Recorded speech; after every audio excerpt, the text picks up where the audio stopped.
Kryetari i Partisë së Lirisë, Ilir Meta, i ka bërë një kërkesë të veçantë kryeut të SPAK, Klodian Braho. Përmes kësaj shkrese, ai apelon që SPAK të mos kërkojë nga autoritetet amerikane shtyrjen e afatit për t'i mbajtur sekret shkresat që kanë të bëjnë me lobimin e LSI-s. Sipas Metës, afati për të mos lejuar informacione mbi to skadon në 23 qershor dhe shton se edhe ky afat u vendos me kërkesë të nisur nga Ministria e Drejtësisë së Shqipërisë.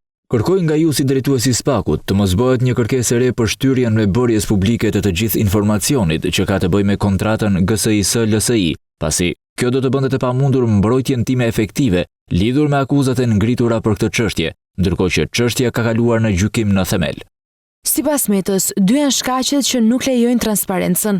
Që personat të caktuar në LSI të kenë bërë veprime të parregullta pa dijenin e Ilir Metës dhe përmes blokadës të transparencës janë marrë në mbrojtjen nga prokurorët e çështjes për interesa politike të partisë në pushtet në zgjedhjet e 11 majit 2025. Mundësia e dytë është që marrëveshja e 3 shkurtit 2016 të jetë modifikuar, ndryshuar me pëlqimin e të dy palëve, por absolutisht në padijenitë e Ilir Metës dhe prandaj synohet të mbahet e fshehtë ajo dhe nënshkruesit potencial të saj.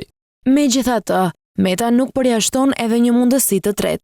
Natyrisht që mund të kemi edhe rastin e tretë që prokurorët e çështjes të bëjnë bllofin e radhës me kolegët e McGonigal, që ende mund të kenë mbetur në zyrat e Departamentit të Drejtësisë. Sipas dosjes hetimore të SPAK, LSI ka firmosur marrëveshje lobimi me GIS në shumën prej rreth 460.000 euro, por shpenzimet u deklaruan vetëm 90.000. Për këtë, prokuroria e posaçme thotë se janë shlyer nga burimet të padeklaruara. Ilir Meta u arrestua më 21 tetor 2024, pas mbylljes së hetimeve, SPAK ngriti akuzën për dosjen Çezdia, lobimin në SBA, por edhe ndikimin për miratimin e ligjeve.